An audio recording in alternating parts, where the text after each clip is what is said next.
fights. So he doesn't even, he just shows up and punches things, shoots things. So.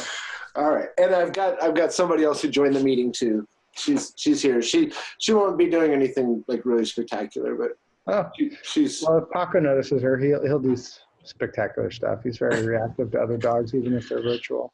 Dogs tend to lose their mind over other dogs. Hey everybody, this is Eric. I am here in isolation, beautiful Arvada, Colorado. This is Steel Wheels, and let's see, what day is it? Oh, it's Friday. Seemed like a good day to talk to one of my buddies from the outdoor retailer space, the trade show environment, about the experience of the specialty retailer in this really dynamic market right now. A lot of changes happening right now, and a lot of changes to the way the business model is going to go from here forward. So I have the good fortune to have with me Brad Werntz from, he's the owner of Boulders Climbing Gym in Madison, Wisconsin. There's 2 locations. There's one right across the street from the Capitol, and then there's your original location as well. Brad, welcome to Steel Wheels. Thanks for joining me and joining us. And please, if you could, just catch us up. Let us know a little bit about Boulders and about your background and how you wound up running a climbing gym. And then we can talk about how you're dealing with what's going on these days. Well, thanks, Eric. Thanks for having me. Man, how did I end up owning a climbing gym? I was a rep for 23 years or so. I was a rep for outdoor products in the outdoor industry, and I rep brands like Petzl. I was one of the first Petzl reps in the country, one of the first 5 in the country. I rep 510, the first rep in our territory for 510. Rep brands like Mountain Hardwear and Patagonia Footwear over the years. Lots of major brands, like trekking poles, Atlas snowshoes. Had an agency with 9 people in it, right up through the last recession. We actually kicked butt during the last recession. Ask me how, and I'll return to it with the gym here in a bit. But a few years after I opened my rep agency in 1991, I had been involved with a co-op here in Madison, a climbing co-op, and we had converted a 140-year-old barn into a climbing structure. It was outside of town, and we just kept gathering members. We actually had maxed the capacity at about 50 members and decided to open a commercial climbing gym. One of my early partners in that was a guy I grew up with, was Todd Skinner, the professional climber. He would come out in the winters and train with us for several weeks at a time, midwinter, when the climbing wasn't good anywhere in North America anyway. The other guy in what we called the barn, the climbers co-op, was Brian Peterson. He did a lot of the building at the barn. I was kind of responsible for the social structure. We had a couple other partners as well, and we opened in 1996, one of the first commercial climbing gyms in the country. The barn itself opened as a climbing gym. Commercial. No, the barn was a co-op, and we opened that in 91, and we opened the commercial gym in 96. Different location. Different location, yeah. Just evolved the social co-op basically to a commercial space over a number of years. And looking back at CWA records now, we were one of the first dozen commercial climbing gyms in the country. And as far as I know, we're one of the only ones still operating out of the same location. There's 2 or 3 others on my radar, 4 others, but all the others have already closed. Had a really dynamic population here in Madison. And we've needed another couple climbing gyms here. And so we opened a new one a year ago in November, a bouldering gym right across from the Capitol, as you mentioned. And we've got a couple others in the pipeline, larger, more modern gyms that we need for our market for sure. Okay, cool. So that's kind of your background. You started as a rep, and then you wound up doing a climbing gym. And because of the market, you blame the market for your success. I think your engagement with the community is a little bit has a little bit to answer for you doing well and actually still being in business. Yeah, I mean, actually, a couple things. First, I stayed a rep for all those years, and the climbing gym was my side gig. And actually, effective January 1st this year, I started identifying as a full-time gym owner, and I have a side gig consulting in the outdoor industry still. That's a new flip-flop. It's only been the last few years that I've actually paid myself, and it's only been the last 2 years that I've paid myself close or equivalent to a full-time salary. And part of that is because of the community, and the community is certainly why we're still in business. We're small gyms. One of our gyms is very old. Our new gym is state of the art and brand new, but it's only a bouldering gym, and it's also got a small footprint. And so we've known we had to be about the community, and so we've done that for a long time. Other gyms have 50-foot walls and 30,000 square feet of space and free yoga and full fitness and health benefits, and we just don't have those kinds of amenities. So we have to be about the community, and so we've been driving it for a while. And as it turns out, it's been a good business model for us. Can you give me some examples without spilling the secret sauce of like how you engage with the community? Yeah, I mean, a climbing gym in particular transacts on 4 things. And if you think about it, outdoor retail as well as other types of retail transact on these same things. But for us, in order, there are these 4 things. First is community. Community pays for your memberships. And so membership could be 35 to 40% of a gym's business, and ours has been closer to 60% for a long time. That's both a strength and a weakness. Right now, it's turning out to be a strength because we have a deep well of support in our members. But community is the first thing. Second thing is recreation. We do quite a bit of climbing recreation, so that's things like birthday parties and day passes. Second part of what a matrix of a climbing gym would be. The third is fitness, and we have traditionally done a very poor job with fitness. I mean, we have a squat rack, we have a weight bench, we have a treadmill, but nothing like a full health club facility like many new climbing gyms have. We just don't have the space for it. So we have those things. You can get a pretty good workout in the gym, and we do offer climbing specific and body weight specific training classes for our members. But again, there's a resource conflict. If we have 30 people bouncing around doing jumping jacks or push-ups, it takes space that other people need for hanging out and climbing. So we have to be very judicious about how we plan that. And then the fourth thing we transact on is retail. We have a very small pro shop. Neither of the gyms were structured to have a pro shop. Early on, back in the day, it was because many of my lines saw it as a conflict of interest for me to own a climbing shop and also be selling to climbing shops. So we just kind of got rid of that, thinking at the time there are 8 places to buy climbing equipment in Madison and only 1 climbing gym. We were much better off having those 8 locations send all their customers to us to go climbing, and we send them back to buy gear. And that was a relationship that worked out for many years. But over the years, now there's only 2 places in town that sell climbing equipment. And climbing is more of an accessory to an outdoor clothing store than it is a full business these days.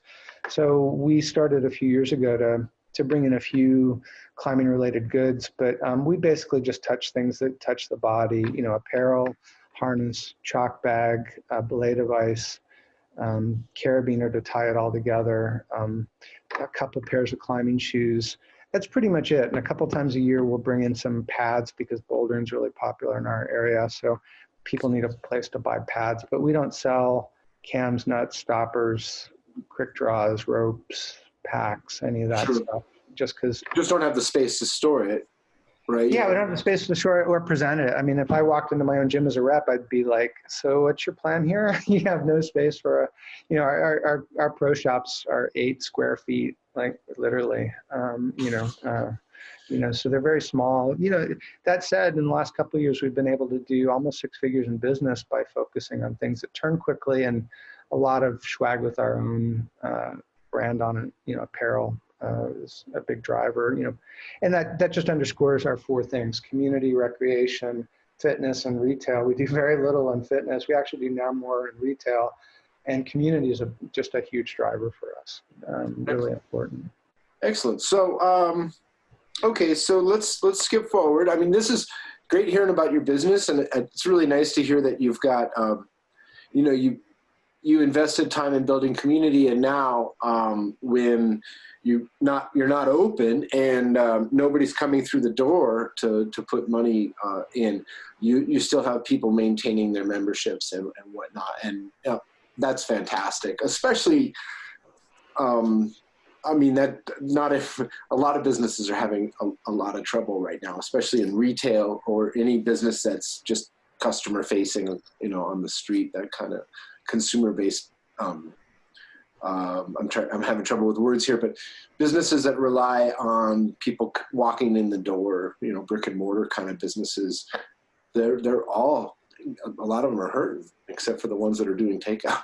Yeah, we feel really fortunate. We are fortunate. I mean, 70% of our members, which is 60% of our business, have agreed to keep carrying this for the time being. I mean, we're getting attrition the longer this goes on, but it's 1 or 2 a day. It's not dozens a day, and we have thousands of members. So we're in a position where we get to give back to our community, and that in turn reinforces our community. We pass a tip jar now, and people send us notes with the tip jar, and they're like, "I'm so grateful you highlighted my favorite local restaurant. Thanks for doing that. I gave them a $10 tip. I thought I should give you a $10 tip too." We're posting, links to meals, buy this meal today, and, lighting up the local phone of the local restaurant, and people are taking our advice because they need places to buy takeout. And, like I said, they're giving us $10 and they're giving them $10 too.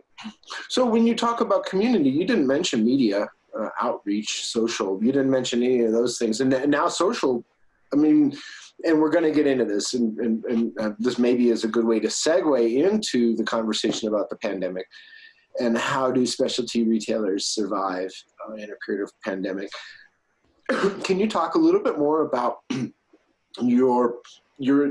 social platform you had prior to this great calamity, and then how you leverage that, your digital presence, as you made adjustments? I'm also very interested in finding out what adjustments you made as things were happening too. So maybe you can kind of fold that in as part of that. Yeah, I mean, just to tell the story and then show how it played out, and then I can talk about the resources we had and the resources we developed. So first thing, we'd been watching this, from early March on. We actually started holding cash. First week of the month is pretty strong for us, because that's when a lot of our membership dues come due. And so we typically pay a lot of bills then, and we anticipated it would be closing by the end of March at the very least. So we started holding cash and calling creditors and saying, we're going to hold this for a week or two and see how this plays out. Second week of March, locally in Madison, there was no shelter in place order, but people began doing it anyway. The work from home became super popular. Our downtown location is in the same building as the Zendesk headquarters here in Wisconsin, and there's 1,600 people that work there, and they all got a work from home order. And the next day, the gym was just full of people remote working from our gym. And we actually saw traffic increase as people were leaving their offices and coming to the gym. And so, this is counterproductive, and we didn't want to be the source of a viral infection. Climbing gyms, in terms of their cleanliness, our gyms are very clean, but I think they've accurately been described as the Chuck E. Cheese ball pit for grown-ups. You think about it, you wipe your face, you put your hands in your chalk, you climb the route, you get all sweaty, you wipe your hair, you climb the next route, you dip the chalk, and that's your one big viral load. And if you're doing big viral load endurance day, you're spreading it to all 30 problems you do that day. So we were looking at ways to manage that. And towards the end of the week, we developed, social distancing was being talked about, the 6-foot minimum. So we just did simple math and reduced it by about 10%, figuring that people would be spotting each other and bundling up or clustering together anyway. So we started a reservation program where the gyms can hold reasonably 140, 150 people at a time, but we were limiting ourselves to 40 people an hour, and they immediately filled up. So then suddenly we were 40 people an hour all day for 3 days. So on Monday, March 16th, we decided that was going to be our last day. We decided that on either the next day or the day after, Governor Evers called the Shelter or Safer at Home initiative in Wisconsin. So we pulled the trigger just before that. And on March 17th, my team was ready. I told them March 16th, we closed the gyms today. Your jobs are the same. Go to work tomorrow doing the same thing. You just don't have the gym. So you're director of youth instruction, you're director of adult instruction, you're director of retail, you're the route setter. I mean, tell me what you're going to do without gyms. And by 5:30 the next day, we had our first workout class online. A couple days later, we had our first online kids programs via Zoom. They've been going ever since. We have 30 to 40 people show up for workouts and yoga sessions every day live at 5:30. Oh, so now this is crazy because up until March 17th, you were a local climbing gym. Yeah. Now you're worldwide.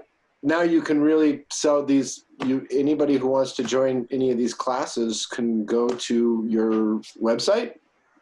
They can go to Facebook Live. They're all recorded. They're all there. I mean, 30 to 40 people show up live, and then we've had up to 1,000 people watch each workout after. Sometimes people email us and say they repeat workouts because they like them.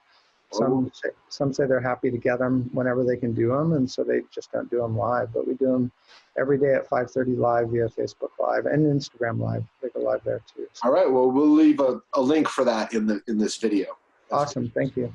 All right. So let's move forward. And so now, that's fantastic. You pivoted like literally overnight.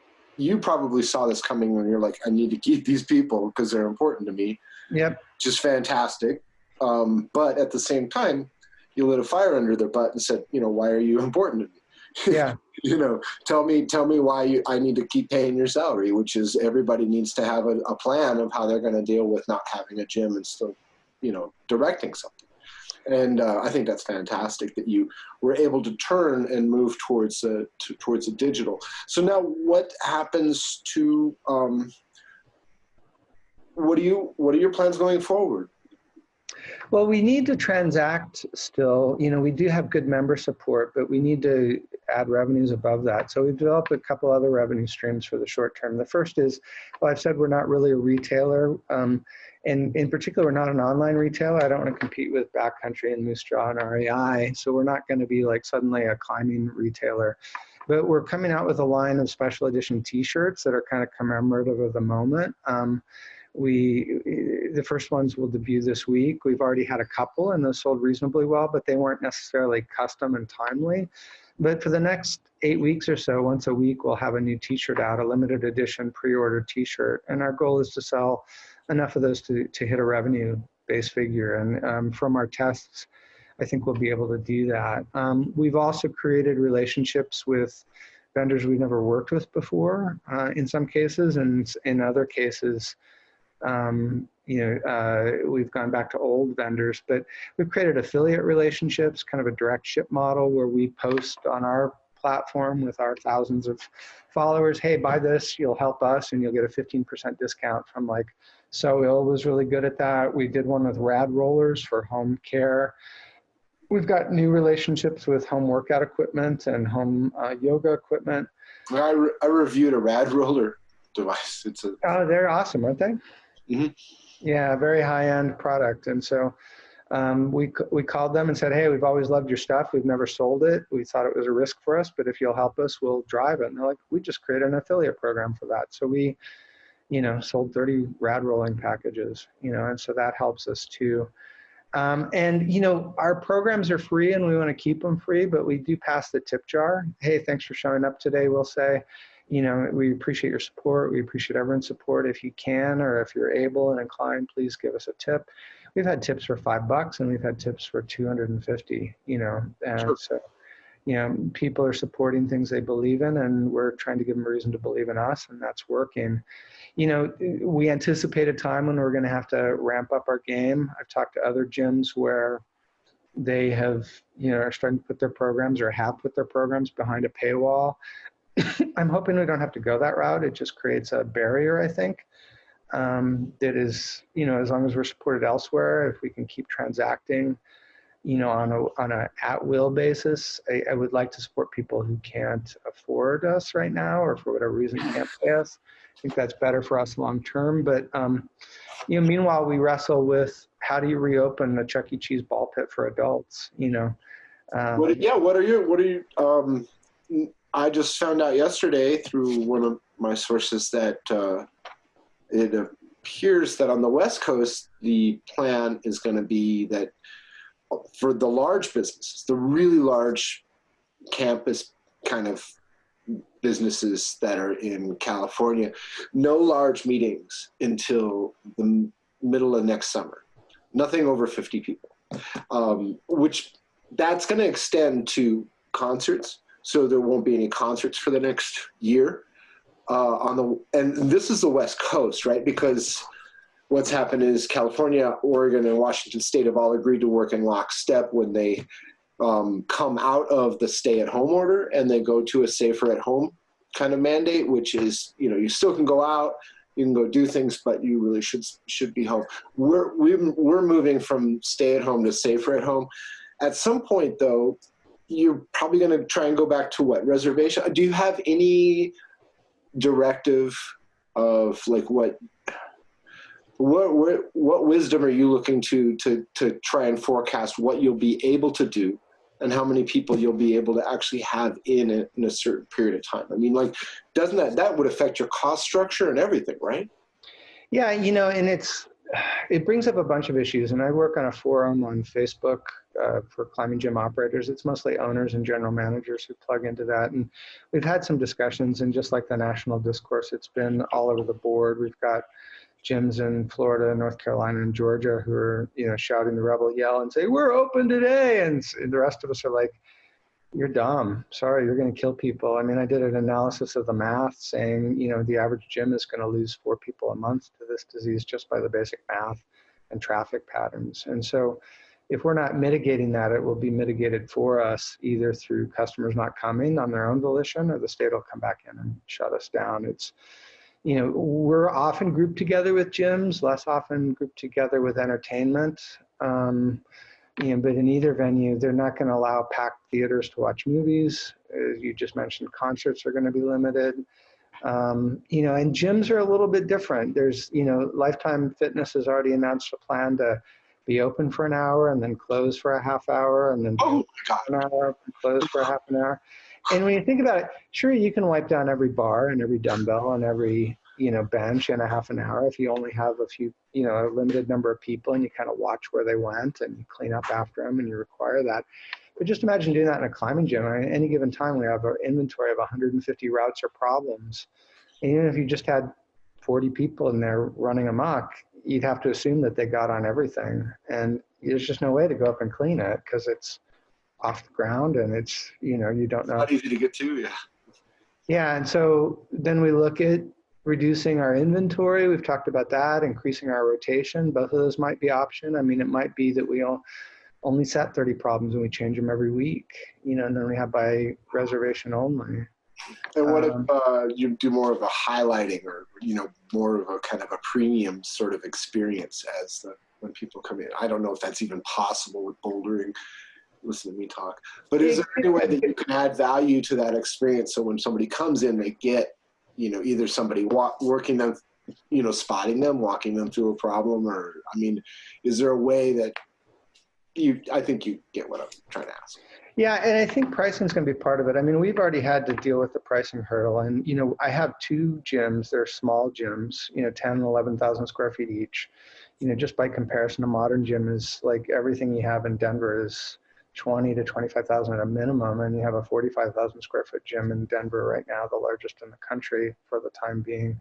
They have 50-foot walls. We have 24-foot walls. I mean, we already have a premium space. So we've actually increased our pricing. And one of the pushbacks I get is people move from Denver and they're like, my last gym was only $60 and I got a full health club and free yoga, and you guys are charging $85 and I don't get yoga or full health club. And I'm like, the yoga studio across the street charges $185 a month for a membership. Why don't you go ask them why they haven't built you a climbing wall yet?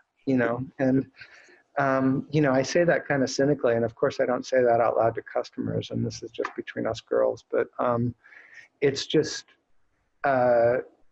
it's just the value proposition. We've had to charge more, but I think as an industry, we've been too low. And the feedback is that most gyms, regardless of how big they are, they're just too packed. And I say that hesitantly because it's part of our mission. We want to get as many people climbing as possible, and price is certainly part of that. So if we're charging, there are gyms in the country that are charging 140, 150 a month, and they're premium gyms and premium experiences. And, if you can balance that with getting people with needs, financial needs in the gym as well through other ways, I think we can accomplish our mission. But in the meantime, we're probably going to have to raise our pricing just to cover rent. I was going to ask you about that. Fewer people. Probably maybe increase. I mean, you definitely want to make sure that people who can't afford the increase in rates can still come and climb, right? Yeah, and we've been working on an initiative for that, especially as we've raised our prices and we'll continue to raise our prices. I mean, one of the most painful things I get are complaints about pricing, just like I'm poor and I really want to do this. And, the other complaint we have is your kids' programs are too large. And we've had caps on our kids' programs and we've had to cut kids. And every time we do that, I say to my staff, if somebody had cut me when I was at 14, I'd be at the beach right now. I'd be living in California and none of you would have jobs. None of this ever would have happened. If somebody told me when I was 14 I couldn't climb, I would have gone in another direction and everything built after wouldn't have happened. And every time we cut somebody, I just imagine that timeline in the future. There's another kid lost to climbing and who knows what that would have meant. Could he have been the next Alex Honnold? Could he have been a business leader? Could he have been the next Yvon Chouinard or Royal Robbins or people who came to our industry through climbing? Did we just cut that kid?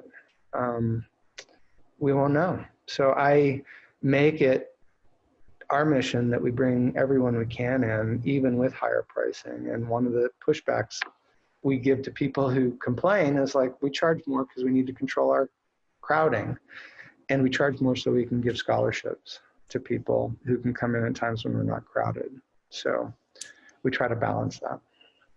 That's fair. That's a good answer. So, okay, so I just have a couple more questions, and Sure. I really appreciate your time. On that issue of like doing scholarships and working with the community. Now I lost my question. I think it's important that you have programs and whatnot, but the barriers that you face, any other business is going to face these barriers as well. So the cost for everybody for certain activities probably going to go up a little bit, wouldn't it? I mean, because the cost to just accomplish these things goes up, right? If you're not able to put as many bodies into the gym and that plays out through your membership and whatnot, ultimately you don't have as much money to play with, right? Yeah, I mean, cost and traffic, it's two sides of the same coin. And so far as an industry, climbing gyms in general have gone in favor of traffic and kept costs low and at the expense of mass crowding in the gyms. I mean, again, no matter what size your gym is, the number one complaint is crowding. And I've been in very large climbing gyms that were just packed to the walls. And I look around and I know the owners are making big bank, which is great, but the customer experience is not great. When you're in the world's largest or the country's largest climbing gym and you're waiting in line for routes just on a standard weekday night, it's just not very fun. Yeah. I'd much rather be in a smaller gym, more intimate with fewer people, with high quality routes, showing a good time. So, cost in general has been artificially low. I mean, you can argue the cost of goods has been artificially low. Cost of everything's been artificially low for a long time because in the case of goods, we've been manufacturing in the lowest labor pools we can find for decades. And we've chased low price labor around the planet. And we've also had really easy access to consumer credit. Pardon? There's been incredibly easy access to consumer credit. Yeah. So that's playing out, and a lot of the money that isn't being talked about that came out in the bailout. There's like $4 trillion that people don't really talk about a whole lot, and that's all towards just keeping the short-term consumer bond market going. Basically, they redid what happened in the 2008 financial crisis. Instead of using houses, they just used businesses. I have a question for you, and maybe you can go back to how you capitalize on the opportunity of 2008, and if maybe there's any takeaways to how you would possibly capitalize off of this shock in the market. Well, I'm glad you asked that because, and thanks for returning to it. So in 2008 and after, We did actually what REI did and a few of the other large chains did. We as an agency, we're a large agency and we had a lot of revenues. It was hand to mouth, it was feast famine. I didn't like being on commission for a lot of reasons, but we earned a lot of money. And so I reinvested that money primarily in people to gain market share. And we took company lines and we rejiggered them for our territory for the times and got exceptional growth. So an example was Mountain Hardwear. Uli Steck was our athlete at Mountain Hardwear at the time, and Mountain Hardwear came out with these fast and light kind of mountain running things. I mean, we had like $1,000 jacket with 950 fill power down. Thing didn't have any pockets inside or out, and it was so thin that I'm a stocky guy. I'm fit, but I could not get this jacket on because it was literally built for Uli Steck, Right. and sized up and down from there. But there was no size that fit me or anybody else. And had these signature pieces. You had a sleeping bag you couldn't wriggle into. It had no zipper. And you had these micro tents that were designed for Uli's style of climbing, were our signature pieces. And I came back to my team and I was like, we got to reframe this. There's going to be a lot of people standing at the L, riding their bike, walking to work, and or buying one more jacket to last them for the next 4 or 5 years. So they're going to buy conservative colors, moderate sizes they can wear with a suit or they can wear backpacking. They're just going to get a tan jacket, a green jacket, a navy blue jacket. They're going to get the most conservative one they can get. They're going to get it warm, and they're going to pony up for quality because they want it to last a while. So we started focusing on value for Mountain Hardwear and just freezing on the L. We took our own pictures of people standing at the L in Mountain Hardwear jackets waiting for trains to come by and gave them to all of our retailers. And we grew sales, at the height of the recession, we grew sales 42%. When Mountain Hardwear's average growth was 10%, that was a lot of major territories down double digits, and we were lifting a lot of it. We got rep of the year, and then they fired all the reps. That was the downside of that. But we invested in that downturn, and we did really well, also by reframing. So we are investing in a downturn. We've kept our people. These are people I need for my new locations. They're people I want to invest in long term, so I want to keep them on board. And I want to give them really cool, fun, dynamic things to do. So we've got our workout programs. We're our oldest gym. We're doing some upgrades we hadn't planned on doing. The lease runs out at the end of next year, and I'm going to extend it longer than I expected to extend it because of this downturn. So you're investing in the future.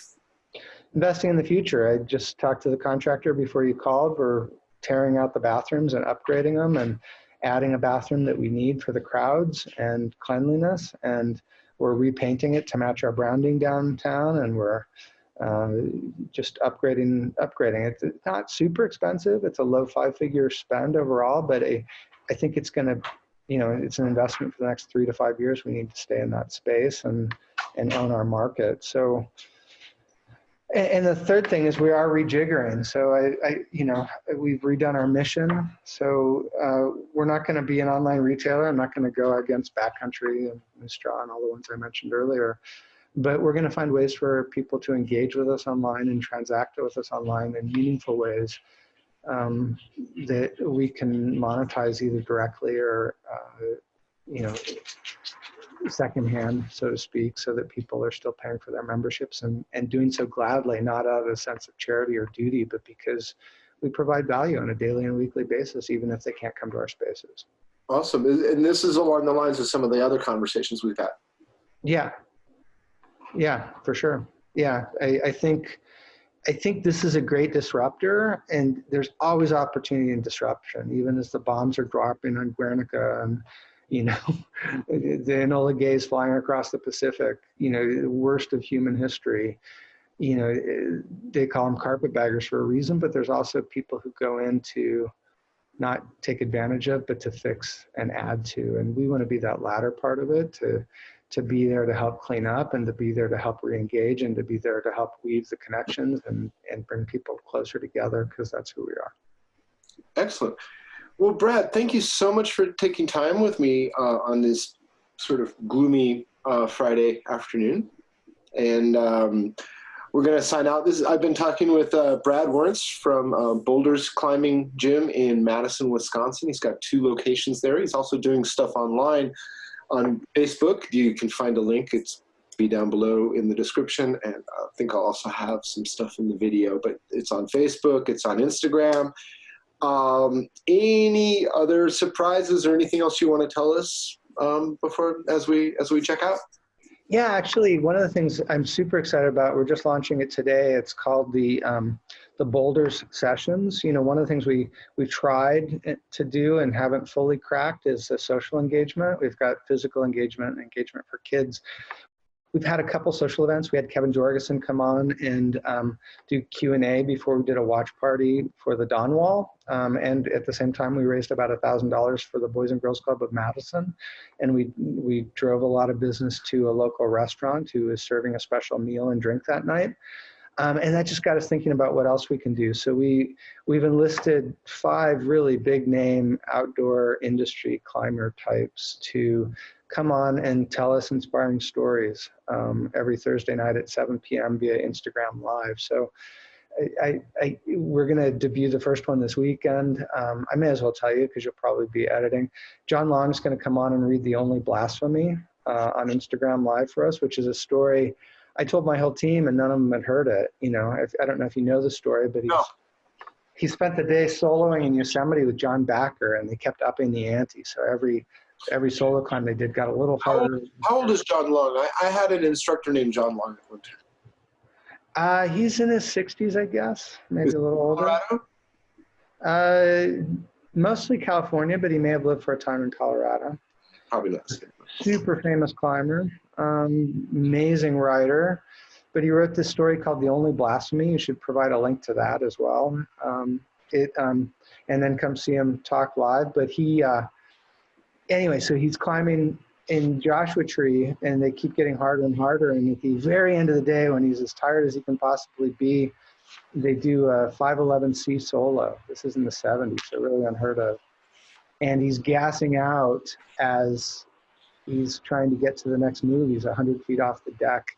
He's facing certain death, and his whole body's quivering, and he just knows he's going to die. And he just says to himself, well, at least go out trying.